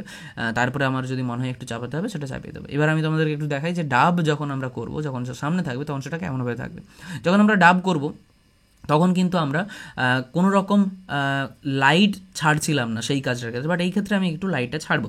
একটা কালার মিক্স করেছি, এখানে কিন্তু আমি একটু ক্রোমিওলো ইউজ করছি। ক্রোমিওলো বা গ্যামোজিও ইউজ করতে পারো, গ্যামোজিও বা ক্রোমিওলো। অ্যাকচুয়ালি যে মিডিল টোনটার যে ইউলোটা, সেই ইউলোটা, তার সাথে অল্প একটু গ্রিন ইউজ করেছি, স্যাপ গ্রিন অল্প, খুব অল্প, বা ব্লু ইউজ করতে পারো, হালকা একটু ব্লু ইউজ করতে পারো, তাহলে ওটা গ্রিনিশ একটা টোন তৈরি করবে। তো এখানে আমার যেখানে যেখানে মনে হচ্ছে আমি সেখানে লাইট দেবো, আর তারপর আস্তে আস্তে যেখানে যেখানে ডার্ক মনে হচ্ছে সেখানে আমি ডার্ক দেবো। তার নিচের পোর্শনগুলো যেখানে ডাব একদম নিচের দিকে আছে সেখানে ডার্ক থাকবে, সেখানে হাইলাইট থাকবে না, যে সাদার যে হাইলাইট সেই হাইলাইটটা থাকবে না। তো এইভাবেই আস্তে আস্তে আমরা পুরো কাজটা ফিনিশ করব, পুরো কালারটা চাপাবো আস্তে আস্তে। তোমরা যদি দেখো টাইম, যখন সামনের দিকে কোনো একটা অবজেক্ট করছে তখন একটু সেখানে টাইম দিতে হবে, তো তাড়াহুড়ো করা চলবে না। একটু ফাস্ট করতে পারো কাজ, ব্রাশ স্ট্রোক দিতে পারো ঠিকঠাকভাবে। তো বেটার একটু ধরে একটু বুঝে যে কোন পোর্শনটায় ডার্ক দেবে, কোন পোর্শনটায় দেবে না, কারণ সবসময় তো তোমরা যে কম্পোজিশন প্র্যাকটিস করে গেছো সেই রকমই পড়বে না, তো কম্পোজিশন চেঞ্জ হতেই পারে। তো সেই ক্ষেত্রে তোমাকে বুঝতে হবে কোথায় কী কালার দিচ্ছ, কোথায় কী টোন দিচ্ছ, কীভাবে দিচ্ছ, কেন দিচ্ছ, কতটা দিচ্ছ, সব কিছু তোমাকে কিন্তু মাথায় রাখতে হবে। কতটা টোন দিচ্ছ, কতটা লাইট থাকছে, কতটা ডার্ক হচ্ছে, সব কিছু মাথায় রাখতে হবে। এবার আমি এই পোর্শনের উপরে আমি একটু ডেনসিটি বাড়িয়ে, কালার ডেনসিটি বাড়িয়ে, এরপরে যে ডার্ক টোনটা, আমি দেখো এখানে একটু স্যাপ গ্রিন দিচ্ছি, তা ওই কালারটার সাথে একটু স্যাপ গ্রিনটা দিয়ে, আমি ওই হলুদের সাথে একটু স্যাপ গ্রিনটা দিয়ে এর যে ডার্ক টোনটা, সেই ডার্ক টোনটা অ্যাপ্লাই করার চেষ্টা করছি। তো এরপরে আমি জাস্ট আর একটা টোন দেবো, তারপর মোটামুটি ফিনিশ করে দেবো। বেশি কাজ করে নেই, 3-4 টোনের মধ্যে ফিনিশ করবো। কিন্তু এই ক্ষেত্রে অ্যাকচুয়ালি কী হয়েছে, একটু ধরে করা আছে। ওইগুলো যেরকম আমি একটু ধরে ধরে করিনি, একদম পুরো ফ্রিভাবে ডাবের যে ক্যারেক্টার, সেই ক্যারেক্টারগুলো জাস্ট একটু রাখার চেষ্টা করে, বাকি সব চেঞ্জ করে দিয়েছি মোটামুটি, শ্যাডো আর লাইটটা একটু রেখে, একদম হাইলাইট ছাড়িনি। বাট এই ক্ষেত্রে একটু ধরে ধরে আস্তে আস্তে ব্রাউন কালার, কিছু কিছু ডাব একটু বেশি পেকে যাবে, সেটা একটু ব্রাউন কালার হবে, শুকিয়ে যাবে একটু বেশি, কিছু কিছু ক্ষেত্রে একটু গ্রিনিশ থাকবে। তো সেই সব কিছু আমাদেরকে একটু ভালোভাবে নজর দিয়ে কাজ করতে হবে। তোমরা যারাই যেভাবেই কাজ করো না কেন, তোমরা সেইভাবেই কাজ করো, একটু ভালো করে অবজার্ভ করো। আমরা যারা ছবি আঁকা দেখাই বা ছবি আঁকা শেখাই, তোমরা যেই গুরুর কাছ থেকে শেখো, সেই গুরু যেভাবে শিখিয়েছে সেভাবে ফলো করো। যদি মনে হয় আমার কাছ থেকে ইমপ্রুভ হচ্ছে, তোমরা আমারটা হয়তো একটু সহজ মনে হচ্ছে, তাহলে আমি যেভাবে অ্যাপ্লাই করছি সেভাবেও করতে পারো। তো যেভাবে তোমার ভালো লাগবে তুমি সেভাবে কাজ করতে পারো। দেখো, ছবি আঁকার অ্যাকচুয়ালি কোনো নিয়ম হয় না। ছবি আঁকার কিছু প্রসেস হয়, যেটা সহজ হয়, যেটা কঠিন হয়। আমরা সহজ প্রসেসগুলোকে তোমাদের কাছে তুলে ধরি। আমরা যারা ছবি আঁকা শেখাই, তোমরা যাদেরকেই দেখো না কেন, যত বড় বড় আর্টিস্টরা আছেন, তারা নিজেদের মতো কাজ করলে সেটা তো তোমরা বুঝতে পারবে না হয়তো, বাট তোমরা যেগুলো দেখো, তারা একটু সহজভাবে করার চেষ্টা করি, যাতে তোমরাও বুঝতে পারো। যেগুলো ডেমো, যেমন এখানে আমি একটু সহজভাবেই তোমাদেরকে দেখানোর চেষ্টা করি, যাতে তোমরা বুঝতে পারো। সেই জন্য আমি ওইখানের যে ডাবের পোর্শনটা ছিল সেটার পরেও এইখানে দেখাচ্ছি। ওই জন্য আমি মুখ ওখানে চাপানোর পরেও তোমাদেরকে একটু আলাদা করে মুখটা দেখালাম। সেই জন্য আমি জামার পোর্শনটা ওইখানে থাকা সত্ত্বেও আমি তোমাদেরকে জামার পোর্শনটাও একটু আলাদা করে দেখাবো। এবার আমি এই পোর্শনে জাস্ট একটু ডেনসিটি আরও একটু বাড়িয়ে দিয়ে এখানে ছোট ছোট ডার্কগুলো অ্যাপ্লাই করব। যে ডার্কগুলো আমার মনে হচ্ছে যে শ্যাডো পড়লে থাকতো, সেই শ্যাডোর জন্য যেই ডার্কগুলো লাগবে সেই ডার্কগুলো আমরা একটু অ্যাপ্লাই করব, যাতে আমাদের কাজটা মোটামুটি ভালো রকমভাবে শেডিংটা বোঝা যায়। তারপর আস্তে আস্তে এই যে শ্যাডোটা দিচ্ছি, এই শ্যাডোটা দেওয়ার পর খুব আস্তে আস্তে যখন আমরা ফিনিশিংয়ের দিকে যাব, দেখো এবার এই পোর্শনে যখন আসছি তখন কিন্তু ছোটো ছোটো ছোটো ছোটো ছোটো টাচ, এই ছোটো ছোটো টাচগুলো কিন্তু খুব ইম্পর্টেন্ট। ছোটো ছোটো টাচ যদি আমরা ঠিকঠাকভাবে দিতে পারি তাহলে কিন্তু আমাদের কাজটা আগের যেভাবে কাজ করেছিলাম তার তুলনায় অনেকটা বেশি ভালো হয়ে যাবে।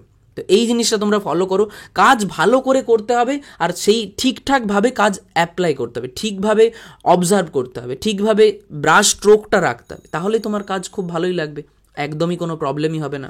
এবার যেহেতু কম্পোজিশনে একটা জায়গায় আমাকে চোখ লাগাতে হবে, আমি সেইভাবেই দেখতে চাইবো, একটা জায়গায় ফোকাস রাখতে হবে, তো সেই জন্য আমি জাস্ট একটু সাইডের পোর্শনটাকে একটু স্প্রেড করে দিচ্ছি যাতে তোমরা মিডিলের পোর্শনটা একটু চোখে নজর দাও। তো এইভাবেই তোমরা করবে। দেখো এখানে ডাবের পোর্শনটা কীভাবে আছে, আমি সেম জিনিসটা এখানে অ্যাপ্লাই করেছি, তো সেইভাবেই করেছি, জাস্ট এখানে অনেক জিনিস আছে সেই জন্য তোমাদের একটু বুঝতে অসুবিধা হচ্ছে। এবার আমি একটু শ্যাডো এরিয়াতে ঢোকার চেষ্টা করব, শ্যাডোটা বোঝার চেষ্টা করব। তো যখনই আমরা কোনো কালার করি না কেন, তো আমাদেরকে সবসময় বুঝতে হবে যে আমরা যে স্প্রেড যদি করে যাই, আমি যেই এরিয়াটায় চাইছি সেই এরিয়াটায় যদি খুব ডার্ক কালার আমি যদি অ্যাপ্লাই করি, যদি সেটা খুব ডার্ক হয়ে যায়, তখন কিন্তু আমাদের ক্ষেত্রে কাজের ক্ষেত্রে খুব প্রবলেম হবে। এই যে আমি মিক্স করছি স্কারলেট বা একটু ক্রিমসন, তার সাথে একটু ব্লু মিক্স করছি, ওখানে যে কালারটা অ্যাপ্লাই করছি তার আগে কিন্তু আমি একটু হালকা একটু জলে স্প্রে করে নিয়েছিলাম। তো জলে স্প্রে করতে পারো। এবার এগুলো একটু কন্ট্রোলের ব্যাপার, নিজের মতো কাজ করো, নিজের সুবিধে মতো কাজ করো। আমি জাস্ট লেফট সাইডে এর শ্যাডোটা আছে, সেই শ্যাডোটাকে বোঝানোর জন্য আমি জাস্ট একটা কালার অ্যাপ্লাই করছি। তো এইভাবে তোমরা একটু করবে, কাজ যত ভালোভাবে তোমরা অবজার্ভ করবে, শ্যাডো অবজার্ভ করবে, তত ভালোভাবে বুঝতে পারবে। এই যে এখানে আমি একটু বেশি টোন দিচ্ছি, এরপর আরও কয়েকটা টোন দেবো, কয়েকটা টোনের মধ্যে কিন্তু তোমরা ফিনিশ করে দিতে পারবে। কীভাবে ফিনিশ করবে আমি সেইটাতে আসছি, তোমাদেরকে বোঝানোর চেষ্টা করবো যে তোমরা কীভাবে খুব ইজিলি কাজটা ফিনিশ করতে পারবে। দেখো ধরো এটা একটা সাদা জামা, তো সাদা জামাটা কিন্তু একদম সাদা থাকে না, একদম সাদা না ছাড়লেও চলবে। তো আমি এখানে একটা হালকা ব্লুয়ের হালকা, খুবই হালকা একটা টোন চাপিয়ে নিচ্ছি, তারপর সেটা শুকোনোর পরে আমি সেটা স্ট্রোক দেবো। প্রথমে ব্লুয়ের কোনো রকম কোনো লাইট না ছেড়ে, কিছু এইখানে তুমি একটু লাইট ছাড়তেও পারো, আমি দেখাচ্ছি যে এখানে কোনো রকম কোনো লাইট না ছেড়ে যখনই আমরা কোনো একটা কাজ করব, ব্যাকগ্রাউন্ডে তো কোনো কালার থাকবে, তখন ইজিলি, যেহেতু এটা সাদাই তাই হয়তো অতটা সাদা লাগবে না, বাট যেহেতু ব্যাকগ্রাউন্ডে কোনো একটা কালার থাকবে তখন সাদাটা খুব বেশি সাদা লাগবে। তো সেই জন্য প্রথমে আমরা এখানে কি করলাম, যে একটা কালার দিলাম, সেই কালারটা একদম পাতলা একটা টোন, সেই কালারটা দেওয়ার পর এবার আমরা সেই ভিজে থাকা অবস্থাতেই আস্তে আস্তে চেষ্টা করব অন্য একটা টোন এর উপর অ্যাপ্লাই করতে, ডেনসিটি একটু বাড়িয়ে। অন্য একটা টোন বলতে শুধু ব্লু ছিল প্রথমে, এবার ব্লুয়ের সাথে অল্প একটু ব্রাউন মিক্স করেছি, খুব হালকা একটা শ্যাডো এরিয়ার জন্য খুব হালকা একটা টোন ইউজ করেছি। তারপর এবার আস্তে আস্তে আস্তে আস্তে সেই শ্যাডো এরিয়াগুলো আমি একটু বোল্ড ব্রাশে, একদম সরু স্ট্রোক দিচ্ছি না, একটু বোল্ড স্ট্রোকই দিচ্ছি। তো বোল্ডে তুমি যতটা চাইবে, যেখানে যেখানে শ্যাডো আছে, মিড টোনের যে শ্যাডোগুলো, সেই শ্যাডোগুলো দিতে পারবে। এবার আস্তে আস্তে এই মিড টোনের শ্যাডোগুলো দেওয়ার পর, তারপর যখন আমার মোটামুটি মিড টোনের শ্যাডোগুলো দেওয়া মোটামুটি কমপ্লিট হয়ে যাবে, দেন আমি এবার এটাকে আবার শুকোতে দেবো। এবার শুকোতে দিতে হবে তোমাকে, এই টাইমেই তুমি আবার যদি একটা কালার অ্যাপ্লাই করো, সেটার থেকে আমার মনে হয় শুকোতে টাইম দিয়ে তারপরেই কালার করা উচিত। নেক্সট যে স্টেপ, তাতেই কালার ফিনিশ হয়ে যাবে। তাহলে এখানে কি করলাম আমরা, একটা সাদা, এখানে তার মিডিল টোন দেওয়ার পর আর একটা জাস্ট ডার্ক টোন, মানে তিনটে টোনেই আমার কাজ মোটামুটি হয়ে যাবে ফিনিশ। তো তিনটে টোন কীভাবে, এবার যখন এটা মোটামুটি শুকিয়ে গেল, শুকিয়ে যাওয়ার পর এবার আমি যে স্ট্রোকটা দিচ্ছি এটাতে ডেনসিটিটা একই রাখছি, কিন্তু ফার্স্টে যেটা করেছিলাম সেটা ভিজে অবস্থায় ছিল, এখন যেটা করছি এটা একটু শুকনো অবস্থায় করছি, তার জন্য এটা একটা স্ট্রোকের মতোই লাগছে। অনেকে আমায় জিজ্ঞেস করেছিল যে কি কি কম্পোজিশন করা উচিত। দেখো, কম্পোজিশন আমি যেগুলো বলবো সেগুলোই আসবে এরকম না, বা তোমরা যেগুলো প্র্যাকটিস করেছো সেগুলোই আসবে এরকমটাও না, কিন্তু কম্পোজিশন যদি তোমরা একটু নিজের মতো করে সব রকমের কম্পোজিশনই করে রাখো, যেমন ধরো যদি করে রাখলে হয়তো পুকুরের ঘাটে অনেকে হতে পারে, দু রকম হতে পারে। ধরো স্নান করছে, মেয়ে বউ সবাই স্নান করছে, সেরকম একটা কম্পোজিশন হতে পারে। ছেলেরা ঝাঁপ দিয়ে বেড়াচ্ছে, সেরকম একটা কম্পোজিশন হতে পারে। বা পুকুরে মাছ ধরছে কিছুজন ঝাঁপ দিচ্ছে কয়েকটা ছেলে, সেরকম হতে পারে। তো পুকুর ঘাটের এরকম একটা কম্পোজিশন হতে পারে। চাইল্ড লেবারের কম্পোজিশন করতে পারো, ব্লাড ডোনেশন ক্যাম্প এর কম্পোজিশন করতে পারো। তারপর স্বচ্ছ ভারত অভিযান এই ধরনের কম্পোজিশনগুলো হঠাৎ করে চলে আসতে পারে। তারপর আশেপাশে যখন যেরকম হচ্ছে, ধরো বিভিন্ন রকমের প্রোটেস্ট হচ্ছে, এই ধরনের কম্পোজিশন করতে পারো। সেটা অ্যাপ্লাইড আর্ট হোক বা সেটা অ্যাপ্লাইডের ক্ষেত্রে হয়তো সেই ধরনের একটা ঘটনা কিছু বলে দিল, সেখান থেকে তোমাকে ইলাস্ট্রেশন করতে হতে পারে বা কম্পোজিশন করতে হতে পারে। আর পেন্টিংয়ের ক্ষেত্রে এরকম কম্পোজিশন দিতেই পারে, না দেওয়ার কিছু নেই, অনেক রকমের দিয়েছিল। ডাব বিক্রেতা তো তুমি আমার কাছে দেখছোই, অনেক দেখেইছো, চায়ের দোকান, বাজার একটা কম্পোজিশন, যেটা আমি তোমাদেরকে বলবো, আগের এতেও বলেছিলাম হয়তো। বাজার কম্পোজিশনটা না অনেকবারই আসে, বিভিন্ন রকমের বাজার, মাছের বাজার, ফুলের বাজার, ফলের বাজার, জামা কাপড়ের বাজার বলা যেতেই পারে সেটাকে মার্কেটের বদলে। তো অনেক রকমের বাজার হয়, তো সেই বাজারগুলো সবগুলো যদি একটু করে রাখো, আমার মনে হয় তোমাদের জন্য একটু ঠিক হবে। এখানে দেখো জামার পোর্শনে তোমরা যেই কাজটা ওইখানে দেখেছিলে সেই সেম কাজটাই তুমি এখানে দেখতে পাবে। এবার তার একটু জামাটার একটু ক্যারেক্টার আলাদা, সেই জন্য শ্যাডোটা অন্যভাবে পড়ছে, বাট জিনিসটা কিন্তু সেম। পাটা যেরকম বলেছিলাম, প্যান্টটা ঠিক শুকিয়ে গেলে লাইট হবে, দেখো শুকিয়ে যাওয়ার পর লাইট হয়েছে। তুমি যদি এখানে জলের ডেন্সিটি খুব কম রাখতে, বা আমি যদি রাখতাম, তাহলে কিন্তু এটা রিফ্লেক্ট করতো, বেশি হার্ড হয়ে গেছে মনে হতো, সেরকম মনে হতো। কিন্তু এটা হয়নি, কারণ জলের পরিমাণটা ঠিকঠাক ছিল। কালারটা ডার্ক আছে, বাট জলের পরিমাণ ঠিকঠাক আছে, ডেন্সিটি ঠিকঠাক ছিল। আচ্ছা, যাই হোক, তো আরও কিছু কম্পোজিশন বলে দিচ্ছি। মিউজিয়াম করতে পারো, যারা মুচি যারা, সেই রকমের একটা কম্পোজিশন করতে পারো। বিভিন্ন রকমের ফেস্টিভ্যালস করতে পারো, বুক ফেয়ার করতে পারো, গঙ্গার ধারে ঘাটে যাওয়া কিছু দেখতে পারো যে একসাথে আড্ডা দিচ্ছে, সেরকম কম্পোজিশন করতে পারো। কুমোরের কম্পোজিশন করতে পারো, কিচেনের কম্পোজিশন করতে পারো, সেলুনের কম্পোজিশন করতে পারো। অনেক রকমের কম্পোজিশন আছে, কতগুলো কম্পোজিশন বলে দিলাম। তো আরও অনেক কম্পোজিশন আছে যেগুলো তোমাদেরকে একটু করতে হবে। আর যেমন ফেরিঘাটটা আগের এক্সামেই আসছিল, ফেরিঘাটের কম্পোজিশন করতে পারো, বা গ্যারেজের কম্পোজিশন করতে পারো, বোটানিক্যাল গার্ডেনের কম্পোজিশন করতে পারো। অনেক কম্পোজিশন আছে যেগুলো তোমাদেরকে করতে হবে। তো সব রকমেরই একটা কম্পোজিশন, একটা করে কম্পোজিশন করে রাখো, যাতে তোমরা সেই কাজগুলো, সেই ফিগারগুলো তোমরা খুব ইজিলি অ্যাপ্লাই করতে পারো। এখানে দেখো পেজটা মোটামুটি শুকিয়ে গেছে, এরপর আমি শুকোনোর পরে আবার একটু অ্যাপ্লাই করছি, যাতে আমার শ্যাডোটা একটু ঠিকঠাকভাবে বোঝা যায়। আর এখানে আমি পায়ের ক্ষেত্রে অতটা নজর দিচ্ছি না যে পায়ের ওপরের দিকে শ্যাডো চলে গেলে কী লাগবে, কীভাবে লাগবে, কারণ শুকিয়ে গেলে ওটা খুব একটা বেশি চোখে লাগবেও না, সেই জন্য আমি জাস্ট ওইভাবে অ্যাপ্লাই করছি। তো এই রকমভাবে কম্পোজিশনগুলো একটু করো, যেগুলো কম্পোজিশনগুলো আমি বললাম। আমি জানি তোমরা অনেকেই কাজ করছো, খুব ভালো মতো কাজ করছো, আর আশা করছি তোমরা ভালোভাবে কাজ করবে। এবার আমি তোমাদেরকে একটু তোমাদের যা কমেন্ট তোমরা করেছিলে সেগুলো একটু বলে দিই। সেগুলো নিয়ে যদি আমার মনে হয় তোমাদেরকে কিছু বলতে হবে, সেইগুলো নিয়ে একটু আলোচনা করে নিতে পারি আমরা। এখানে অনেকে কমেন্ট করেছো যে আমি প্রথমবার এক্সাম দিচ্ছি দাদা, আমাকে একটু গাইড করো। দেখো, প্রথমবার এক্সাম দাও বা সেকেন্ড বার, তোমাকে কাজটা মাথায় রাখতে হবে যে তুমি কি কাজ করে এসছো, তুমি কিভাবে কোনো দাদার কাছ থেকে বা যার কাছ থেকে গাইডেন্স নিয়ে থাকো না কেন, তাদের কাছ থেকে কিভাবে গাইডেন্স নিয়েছো, কতটা গাইডেন্স পেয়েছো, এই সবগুলো মাথায় রাখতে হবে। তারা যেভাবে তোমাকে গাইড করেছে, তোমার চেষ্টা করতে হবে একদম নিজের 100% দিয়ে সেগুলো মাথায় রেখে কাজ করতে। তো বাকি আর কোনো ব্যাপার না, কারণ এক্সাম হলে গিয়ে ভাববে তুমি ক্লাসে তোমার যে স্যারের কাছে তুমি শেখো, সেই স্যারের কাছেই ক্লাস করতে গেছো, সেখানে গিয়েই ছবি আঁকছো, সেরকম ভাববে, তাহলে একটু ভয়টা কম লাগবে। যারা সুরজিৎ দাকে ভালোবাসো তারা লাইক করো। থ্যাংক ইউ বিক্রম, ভিডিওর জন্য অপেক্ষা করছি। বেশ Vikram, thank you so much এরকম ভালো ভালো কমেন্ট করার জন্য। আচ্ছা, ফিগারটা ডাব কাটছে সেটা রাইট সাইডে আছে। আচ্ছা হ্যাঁ, অনেকে ভালো অ্যান্সার করেছো, মানুষ কমেন্ট করেছো, ঠিকঠাক অ্যান্সার দিয়েছো, আরও অনেকেই অ্যান্সার দিয়েছো ঠিকঠাক। ফিগার ড্রয়িংয়ে মানুষটার অভিনয় ঠিকঠাক অ্যান্সার দিয়েছো, কে কাছে আছে কে দূরে আছে, আমি একটা পার্সপেক্টিভের অ্যান্সার করেছিলাম, সেটা জিজ্ঞেস করেছিলাম, সেটা তোমরা কি বেশ ভালো রকম অ্যান্সার করেছো। তো এখানেও আমি কয়েকটা প্রশ্ন তোমাদেরকে করব, সেই প্রশ্ন তোমরা আশা করছি তোমরা ভালোভাবেই কমেন্ট করতে পারবে, তোমরা উত্তর দিতে পারবে। আমি কয়েকটা প্রশ্ন শেষে গিয়ে করব, আমি দেখতে চাইবো যে তোমরা অ্যাকচুয়ালি ভালোভাবে কাজটা দেখেছো কি না। তো এই কালার চাপানো নিয়ে আমি প্রশ্নটা করব। এখানে ওয়াটার কালারের ভিডিও চাই দাদা, একদম ওয়াটার কালার ভিডিও কি সুন্দর হয়েছে। অনেকেই ওয়াটার কালার বলেছো, তাই আমার মনে হলো তাড়াতাড়ি দেওয়ার কথা, বাট জানোই আমার একটু কাজের চাপ থাকে, তো সেই জন্য সেভাবে দেওয়া হয়নি। নমস্কার দাদা, বিগত 4 বছর ধরে দেখছি অনেক কিছু মোটামুটি শিখতে পেরেছি। মনে হয় ফিগার কম্পোজিশনের ক্ষেত্রে ব্লকটা ঠিক মতো আনতে পারলে লাইনটা ঠিকভাবে মেনটেন করতে পারি না। আচ্ছা, এই ক্ষেত্রে দরকার কি একটু জানাবেন। দেখো, যদি ব্লক ঠিকভাবে করতে পারো, তারপর যদি লাইন ঠিকভাবে না করতে পারো, তোমাকে একটু নেভার এন্ডিং লাইন টানাটা প্র্যাকটিস করতে হবে। নেভার এন্ডিং লাইন টানাটা কিছুই না, শুরু আর শেষটা যাতে একটু মিশে থাকে। দেখো, এখানে যে ব্রাশ স্ট্রোকটা দিলাম উপরের দিকে, এটাও কিন্তু নেভার এন্ডিংয়েই আছে। তো এটাই হচ্ছে নেভার এন্ডিং লাইন, মানে শুরু আর শেষটা মিশে আছে, মিডিলের পোর্শনে একটু ডার্ক থাকছে। তো সবটাই নেভার এন্ডিং লাইনের ওপরেই ডিপেন্ড করে। তোমার নেভার এন্ডিং লাইনটা যদি ঠিক হয় তাহলে লাইন অটোমেটিক্যালি ঠিক হয়ে যাবে। দাদা এসে টপিক নিয়ে একটু বলো। এসের টপিক নিয়ে আমি বলবো, যেহেতু গভর্নমেন্ট আর্টস কলেজের এক্সাম চলছে তাই এসের টপিক নিয়ে আমি এই টাইমটায় আর কিছু বলছি না। আমি নেক্সট ভিডিওটাই, যেটাই আমি পোর্ট্রেট বা কালার আর একটু দেখাবো, সেইখানে আমি এসের টপিক নিয়েও তোমাদেরকে বলে দেবো।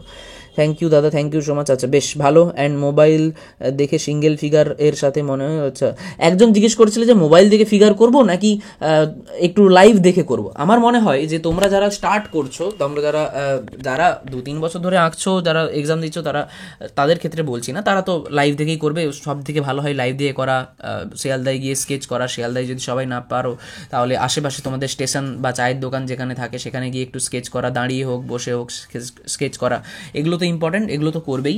বাট যদি তোমার মনে হয় যে তুমি একদম বিগিনার্স, খুব প্রবলেম হচ্ছে তোমার, তাতে তুমি ছবি আঁকা দেখে একটু করতে পারো, তাতে কোনো অসুবিধা নেই। তুমি ছবি আঁকা দেখে করতে পারো শুরুর দিকে, তারপর তুমি একটু ফটো দেখে করতে পারো, দেন আস্তে আস্তে আস্তে আস্তে তুমি খুব ইজিলি সামনে লাইভ দেখেও করতে পারবে। একটু কপি করেই করো, অসুবিধে নেই, ঠিক আছে। তো কিন্তু ঠিকঠাকভাবে ঠিকঠাক ড্রয়িং দেখবে, যার ড্রয়িংয়ে ভুল কম আছে সেরকম দেখে ড্রয়িং করবে। সেটা তোমার স্যারের ড্রয়িং হতে পারে বা তুমি রেফারেন্স থেকেও ড্রয়িং করতে পারো। পিন্টারেস্ট একটা অ্যাপ, যেটা আমাকে একজন কমেন্ট করেছিল যে আমি কি অ্যাপ ইউজ করি, আমি গুগল থেকেও ছবি অনেক সময় ডাউনলোড করে নিই, বা আমি পিন্টারেস্ট থেকেও ডাউনলোড করে নিই অনেক সময়। বেশিরভাগ কাজের ক্ষেত্রে আমার যেগুলো মনে হয় যে আমার একটু এক্সিবিশন ওয়ার্ক হবে বা নিজের কাজ হবে, সেইগুলোর ক্ষেত্রে আমি চেষ্টা করি নিজের তোলা ছবি ইউজ করতে। তো আমি ওগুলো পিন্টারেস্ট বা অন্য কোনো ছবি ইউজ করি না। তো নিজের তোলা কম্পোজিশন থেকে বা নিজের তোলা ছবি থেকেই আমি অ্যাকচুয়ালি কাজ করার চেষ্টা করি। কারণ এই কাজটা কিন্তু একটু রেফারেন্স থেকেই করা, এই কাজটা আমার নিজের না, এটা রেফারেন্স ইউজ করেই করা। তো কালারটা একটু আধটু চেঞ্জ করেছি, কালারটা একটু চেঞ্জ করে জামার টুকটাক জামার যে ক্যারেক্টার ওগুলো একটু চেঞ্জ করা আছে। বাট তারপর এই যে 3টে ফিগার অ্যাকচুয়ালি একটা ছবিতে ছিল, বাকিগুলো অ্যাড করা, বিভিন্ন রকমভাবে এদিক সেদিক করে অ্যাড করা। তো এইভাবেই তোমাদের করতে হবে। যারা এই ফিগারটা, এই কম্পোজিশনটা দেখেছো, পিন্টারেস্টে যারা দেখেছো তারা জানবে যে এখানে এইগুলো ছিল না, এগুলো আমি নিজের মতো করে অ্যাড করেছি। এগুলো তোমাদেরকে বুঝতে হবে যে আমি একটা শুধু বাজার দেখাচ্ছি, ধরো বাজারের একটা কম্পোজিশন তোমাকে দিয়েছে, বাজার দেখাচ্ছ, তুমি 2টো ফিগার দিয়ে বাজার দেখিয়ে দিচ্ছ। 2টো ফিগারে বাজার হতে পারে? কখনোই হতে পারে না। তো 2টো ফিগারের বাজার তো সম্ভবই না। তো বাজারের ক্ষেত্রে তোমাকে একটু ভিড় দেখাতেই হবে, তবেই সেটা বাজারের ফিল হবে। মার্কেটের ফিল তখনই আসবে যখন সেখানে ভিড় থাকবে, রমরমা থাকবে, গমগমা থাকবে, এই দে এটা দে ওটা দে, এই এটা নাও 10 টাকা নাও, এই তাড়াতাড়ি এটা দাও, তাড়াতাড়ি টাকা দাও, দাদা এই দাও না, কখন থেকে দাঁড়িয়ে আছি, এত হই হট্টগোল সব কিছু থাকবে, তবেই না সেই বাজারের ফিলটা তুমি পাবে, তবেই তো বাজার লাগবে। তো সেই জিনিসটা একটু ফলো করো, তাহলে দেখবে তোমাদের কাজ অনেক অনেক অনেক বেটার হয়। অনেকে আমি প্রশ্ন করে আমি কী পেজ ইউজ করছি, আমি ওয়েবকার্টিজ ইউজ করছি শুধুমাত্র তোমাদের জন্য। অ্যাকচুয়ালি ওয়েবকার্টিজ পেজটা না খুব ভালো না, খুব একটা ভালো না, কারণ ওয়েবকার্টিজ পেজটা ওই 2-3টে টোন তার মধ্যে ফিনিশ করে দেবে, যেরকম আমি পোর্ট্রেটের ক্ষেত্রে দেখালাম, সেই সবের ক্ষেত্রে খুব ভালো। কিন্তু যখন তুমি একটু বেশি টোন দেবে, যেরকম আমি জামা টামারগুলোর ক্ষেত্রে দিয়েছি তোমরা দেখতে পাবে, তো সেই ক্ষেত্রে কিন্তু এই ওয়েবকার্টিজটা খুব একটা সুইটেবল না। তার জন্য তোমাকে একটু চিত্রপট বা একটু দামি পেপার ইউজ করলেই বেটার হয়। কিন্তু যেহেতু তোমাদের কাছে নেই আমি জানি, তো সেই জন্য আমার মনে হলো যে না, তোমাদের কাছে যেটা আছে, যেটা তোমাদের কাছে মোটামুটি অ্যাভেলেবেল থাকবে, আমি সেটা দিয়েই করব। তো সেটা দিয়েই করার চেষ্টা করেছি। তো আশা করছি তোমরা এটা থেকে কিছু শিখতে পারবে। আমার মেন লক্ষ্য ভীষণ ভালো কাজ তোমাদেরকে আমি দেখিয়ে দিলাম, বাট সেখান থেকে তোমরা কিছু শিখতেই পারলে না, তাতে কোনো লাভ হবে না। এখানে দেখো কুকুরটার ক্ষেত্রে আমি কিন্তু বেশি কিছু করিনি, কয়েকটা জাস্ট টোন দিয়েছি, কুকুরের মতো তো লাগছে। তো এইগুলো একটু বুঝতে হবে যে আমি কিভাবে কাজ করব, কতটা কাজ করব, এগুলো আমাকে বুঝতে হবে। এবার আমি শ্যাডো দেবো। একটা জিনিস সবসময় খেয়াল রেখো যে যেখানে যেই কালারটা আছে, ধরো আমি কোনো লাল কালার আছে, ধরো ক্রিমসন, তুমি তো ফার্স্ট টোন যখন দেবে সেটাতে একটু ক্রিমসনের লাইট থাকবে, পিঙ্ক থাকবে, তো সেইখানে আমি লাল কালারেরই শ্যাডো দেবো। যেখানে ব্ল্যাক আছে সেখানে আমি ব্ল্যাক কালারের শ্যাডো দেবো, যেখানে ব্লু আছে সেখানে আমি ব্লু কালারের ডার্ক শ্যাডো দেবো। যেখানে যেই কালারটা থাকে সেখানে সেই কালারের শ্যাডো দিতে হয়, এই জিনিসটা একটু মাথায় রেখো। আমরা অনেক সময় ভুল করি, আমরা অনেক সময়, সবসময় বেশিরভাগ সময় এক ধরনের শ্যাডো ইউজ করার চেষ্টা করি। এক ধরনের শ্যাডো অ্যাকচুয়ালি হয় না, সম্ভব না এক ধরনের শ্যাডো পড়া। তো শ্যাডো আলাদা করে কোনো কালার নেই, শ্যাডো হয় তার কারণ যেই পার্টের ওপরে শ্যাডোটা পড়ে সেই পার্টের ডার্ক পোর্শন হবে, ডার্ক কালার হবে। যেই পার্ট বলতে মানে ধরো তোমার স্কিনের ওপর শ্যাডো পড়ছে, তোমার স্কিন কালার যেটা তার ডার্ক টোন হবে। তো সেইভাবেই তোমাকে শ্যাডোটা করতে হবে। এই জিনিসটা বুঝে কাজ করো, তাহলে দেখবে শ্যাডোতে তোমাদের কোনো রকম কোনো প্রবলেম হবে না। নাহলে শ্যাডোর ক্ষেত্রে না অনেক সময় অনেক রকমের প্রবলেম হয়। যেরকম আমি যে জামাতে যা পেয়েছি সেম এখানে কিন্তু আমি এর লুঙ্গি যে আছে সেই লুঙ্গি পরে আছে, সেই লুঙ্গিটাতেও কিন্তু সেমভাবেই চাপাচ্ছি। ওটাকে শুকোতে টাইম দিয়েছি, সাদা একটা কালার আছে, তারপর একটা মিড টোন আছে, তারপরে আমি জাস্ট একটা টোন দিচ্ছি। যেখানে আমার ডার্ক টোন আছে সেখানে আমি মোটামুটি ডার্ক টোনটা পুরোটা অ্যাপ্লাই করে দিচ্ছি, তারপর লাইট টোন আছে সেখানে আমি লাইট টোনটা অ্যাপ্লাই করে দিচ্ছি। এগুলো বুঝতে হবে। পায়ের টোনটা পুরোটাই প্রায় ডার্কে আছে, সেই জন্য পুরোটাই প্রায় ডার্ক করে দিচ্ছি। একটু মোটা যখন তোমরা কাজ করবে, মোটা ফিগার বা মোটা কিছু, তখন দেখবে তাদের যে শ্যাডো থাকে তার একটা রিফ্লেকশন থাকে। রোগা মানুষ মোটা মানুষ দুজনের ক্ষেত্রেই হয় সেটা। যখন জামা কাপড় বা সব কিছু রিফ্লেকশন তোমরা অ্যাড করতে যাবে, সেখানে কিন্তু তোমার কাজটা বেশি ডিটেলস হয়ে যাবে। তো মোটা হোক, রোগা হোক, যে কোনো মানুষ হোক বা মুখ হোক, রিফ্লেকশন তুমি যদি চাও তুমি দিতে পারো, বাট যেটা সামনের দিকে থাকবে সেটাতেই রিফ্লেকশন অ্যাড করার চেষ্টা করো। এখানে দেখো আমি রাবগুলো করার চেষ্টা করেছি, জাস্ট বেশি একটা শ্যাডো ধরার চেষ্টা করেছি, মোটামুটি প্রথমে ধরার চেষ্টা করেছি ঠিকঠাক হবে, তারপর দেখবে আমি জাস্ট একটা শ্যাডোর এরিয়ায় ধরে দিয়েছি, আমি একটু হালকা স্প্রেড করে দিয়েছি, মনে হচ্ছে হ্যাঁ কিছু একটা আছে, বাট সেইভাবে আলাদাভাবে কিছু একটা ওইভাবে বোঝায়নি যে এইটাই আছে, ডাব দেখাচ্ছি ভালোভাবে, ডাব বোঝাচ্ছি, একদমই না। তাহলে আমার মেন সাবজেক্টে যেটা আমি চাই সেটা আমি দেখাতে পারবো না। এইভাবে যদি কাজ করো, এখানে দেখো স্ট্রোকটা দেখলে বুঝতে পারবে, এখানে একটু তোমাদের ব্রাশ স্ট্রোকের যে ব্যালেন্স, হাতের যে স্কিল, সেটা একটু থাকতে হবে কাজ করার সময়, তাহলে বুঝতে পারবে। এখন না, এরপরে যে আমি একটা স্ট্রোক দেবো সেটা দেখলে বুঝতে পারবে যে একটু ভয় কম থাকতে হবে এই স্ট্রোকটার জন্য, তবেই তোমরা এই ধরনের কাজ করতে পারবে। এবার আমি এটা প্রশ্ন করি কয়েকটা, যে এক হচ্ছে আমি সাদা জামাটায় প্রথমে কি কালার ইউজ করেছিলাম বা প্রথমে কি করেছিলাম, আর দুই হচ্ছে ওখানে কটা টোন ইউজ করেছিলাম। সাদা জামাটাই আমি সাদা কালার বা সাদা যে হাইলাইট সেটা ছেড়েছিলাম কি না। সাদা জামাটায়, প্রশ্নটা আবার একটু রিপিট করে দিই, সাদা জামাটার ক্ষেত্রে আমি সাদা হাইলাইট ছেড়েছিলাম কি না, এক। দুই হচ্ছে ওইখানে আমি কটা কালার ইউজ করেছিলাম। আর তিন, ডাবের ক্ষেত্রে আমি সাদা হাইলাইট ছেড়েছিলাম কিনা, আর সেখানে আমি কটা হাইলাইট ইউজ করেছিলাম। এই প্রশ্নগুলো একটু তোমরা অ্যান্সার করো, তাহলে বুঝতে পারবো যে তোমরা অ্যাকচুয়ালি খুব ভালোভাবে দেখার চেষ্টা করছো, পুরোটাই সেইভাবে অবজার্ভ করার চেষ্টা করেছো যেইভাবে আমি চাইছি তোমরা অবজার্ভ করো। ভালো লাগে, তোমরা অনেকেই কমেন্ট করেছো, অনেকে ঠিক অ্যান্সার দিয়েছো, আর চেষ্টা করব এটাতেও তোমরা ঠিক অ্যান্সারটাই দেবে, ভালো লাগবে আমার। আর ভালোভাবে কাজ করতে থাকো। এখানে দেখো মোটামুটি কাজটা প্রায় ফিনিশ হয়েই গেছে। তো এরপর যখন তোমরা কাজ করবে, এটা একটু ডার্কের উপরেই রেখেছি আমি কাজটাকে, এরপর যখন তোমরা কাজ করবে, শ্যাডো বেশি আছে এখানে, লাইটের পার্সেন্টেজ একটু কম রেখেছি, এরপর যখন তোমরা কোনো কাজ করবে, আশা করছি তোমাদের ওয়াটার কালারে এই ধরনের কাজের ক্ষেত্রে কোনো প্রবলেম হবে না। যখন তোমরা অন্য রকমের কাজ করবে, তার জন্য আমি আছি তোমাদেরকে গাইড করে দেওয়ার জন্য। সব রকমের, যারা তোমরা শুধু এখন কম্পোজিশন দেখছো, যারা কম্পোজিশনের দরকার নেই তবুও যারা কম্পোজিশন দেখছো, তাদের জন্য সুখবর, খুব তাড়াতাড়ি এক্সামটা শেষ হওয়ার সাথে সাথেই তোমরা পোর্ট্রেট দেখতে পাবে, বিভিন্ন রকমের কালার দেখতে পাবে, soft pastel, oil pastel, acrylic, oil, pencil, charcoal, সব মিডিয়াম দেখতে পাবে। সব মিডিয়াম আমি শেখাবো তোমাদের সকলকেই সম্পূর্ণ বিনামূল্যে। কিন্তু একটাই তোমাদের মূল্য দিতে হবে, সেটা হলো সাবস্ক্রাইব। তো এই সাবস্ক্রাইবের বদলেই তো একটা জাস্ট সাবস্ক্রাইব বাটন, তো এই সাবস্ক্রাইব বাটনে যদি তোমরা প্রেস করো, তোমরা আমাকে পাবে, খুব খুব খুব খুব হেল্প হবে। আর আমি জানি আমি পারবো তোমার ড্রয়িংকে ইমপ্রুভ করাতে। তুমি শুধু 6 মাস থেকে 1 বছর আমাকে রেগুলারলি ফলো করে থাকো, আমাকে রেগুলারলি দেখতে থাকো, আমি তোমাকে গ্যারেন্টি দিচ্ছি তোমার ছবি আঁকা ইমপ্রুভ হবেই, না হয়ে যেতে পারবে না তুমি কোথাও, যদি তুমি ঠিকভাবে কাজ করো। আমি অনেককে বলেছিলাম আমার ইনস্টাগ্রাম সুরজিৎ আটোয়ারকে টেক্সট করতে, আমাকে কাজ দেখাতে, অনেকে তোমরা কাজ দেখিয়েছো, আমি তাদেরকে যতটা সম্ভব রিপ্লাই করার চেষ্টা করেছি। একটা জিনিস একটু মাথায় রেখো, আমি খুব বাচ্চাদেরকে শেখাতে পারি না, একদম 5-6-এ যারা পড়ো, 7-এ যারা পড়ো, তাদেরকে আমি শেখাতে পারবো না, তারা এখান থেকেই শেখার চেষ্টা করো, বাট যারা বড়রা আছো তাদের জন্য অলওয়েজ অ্যাভেলেবেল। তো চোখ বন্ধ করে এই ভিডিওটা করলাম শেষ, শুধুমাত্র তোমাদের দিকে দেখি, শুধুমাত্র তোমাদেরকে বুঝিয়ে। আশা করছি তোমরা খুব ভালোভাবে বুঝতে পেরেছো কিভাবে স্ট্রোক দেবে, কিভাবে কালার করবে, আর যা প্রশ্ন করেছি সব প্রশ্নের কিন্তু কমেন্টে উত্তর দিয়ে যেতে হবে। আর যদি ভালো লাগে তাহলে অবশ্যই লাইক করে যাও, কমেন্ট করে যাও, শেয়ার করে যাও, আর সাবস্ক্রাইব করতে আর কেন বলবো, যদি তোমাদের মনে হয় তোমাদের ইমপ্রুভ হতে পারে, অবশ্যই সাবস্ক্রাইব করে যাও, আমার বলার কোনো দরকার নেই। তোমরা জানো তোমাদের কোনটাই লাভ হবে, কোনটাই ক্ষতি হবে। যদি মনে হয় লাভ হবে তবেই সাবস্ক্রাইব করে যাও। দেখা হচ্ছে পরের এক নতুন ইনফরমেটিভ ভিডিওতে খুব তাড়াতাড়ি। ভালো থেকো, সুস্থ থেকো, ফাটিয়ে কাজ করতে থাকো। বাই।